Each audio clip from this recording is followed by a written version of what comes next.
Welcome to the Uniform Inventory Multi-Link main window. In this segment of the tutorial, we will be covering one of the most important and frequently used features of the inventory program. It's the Security Officer's Spreadsheet. Though featured in other segments, here, the discussion involved properly narrating through its many automated functions.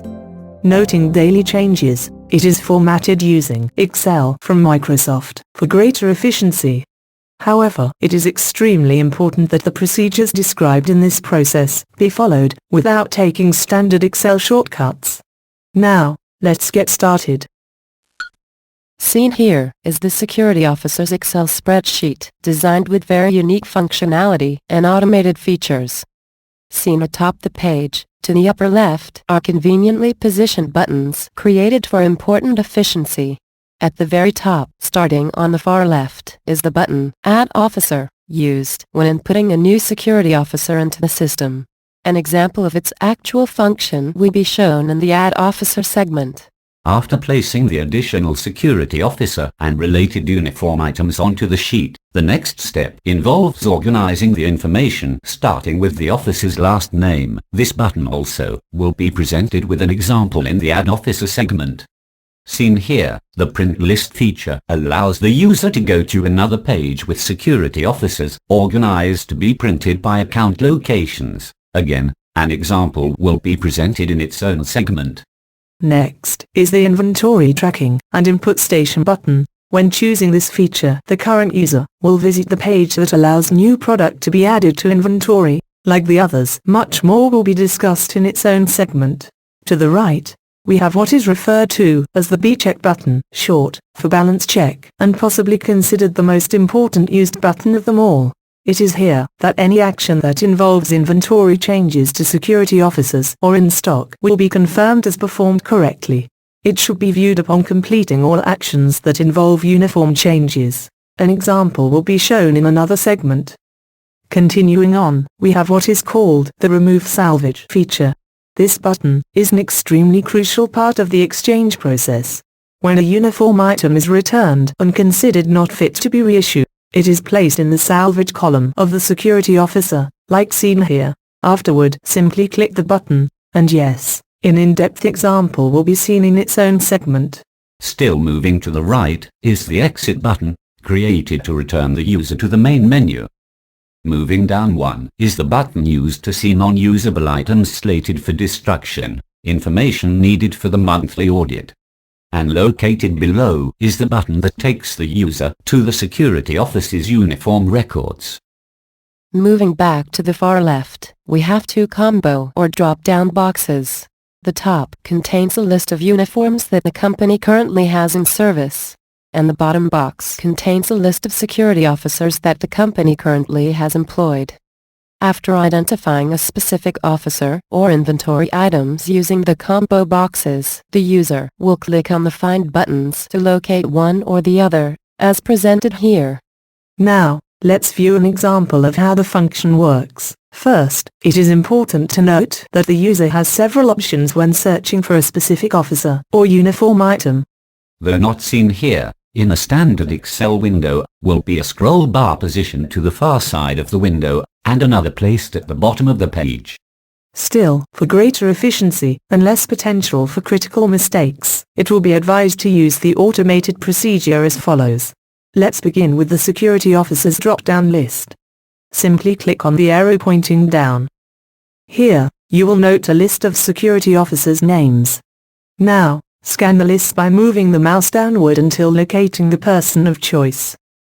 When found, go to the Find button and click.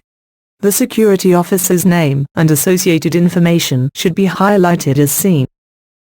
Once locating the desired security officer, we can turn our attention toward locating a specific item, as it pertains to the particular officer.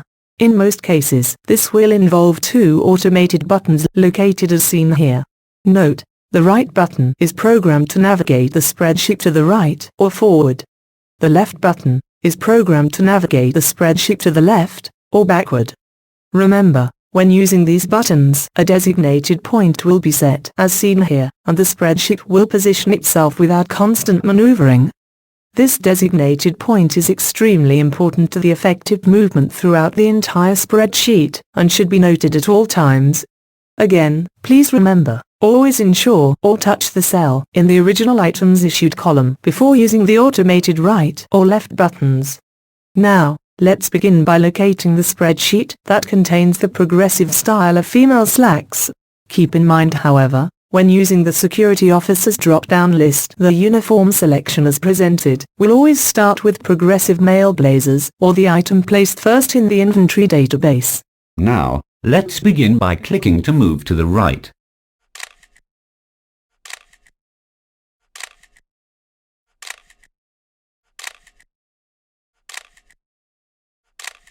Seen here, we have the progressive female charcoal grey slacks. Now, let's return going backward, viewing the previous items.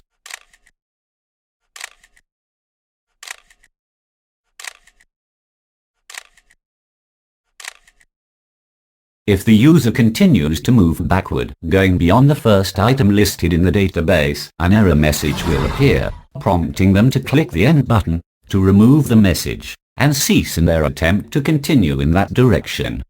Now, let's visit the Uniform Items list. This feature is often used when the user's main purpose is to locate a single specified item, as it pertains to a particular security officer or several in addition. Again, simply click the down arrow. As noted here, once the list is displayed, move down to the desired item, which in this case, is a standard baseball cap. Now, return to the top of the page, and click the appropriate Find button. As you can now see, the item was located very quickly. At this point, simply locate the name of the security officer by scanning the list on the far left. Once entering the desired information, it is important to recognize that the user can continue scrolling for new uniforms and other items from this point as well. Simply move the mouse over to the original column and touch to highlight. Now, go to the navigating buttons discussed earlier and click to move in the desired direction. When finished, you can return to the starting point by simply clicking on the security officer's Find button, located next to the combo box. Note here that the highlighted point returned to its designated position in the original column. Next, we're going to review what is referred to as the Change feature, an abbreviation for the last visit for change of uniforms. Simply click, and a new page will quickly appear that allows the user to update the day of last action regarding the uniform exchanges or returns, as noted here. It is very important to remember that before clicking the Update button, the designated cell must always be highlighted as seen, and this can be performed either manually or automatically depending on the user's preceding actions.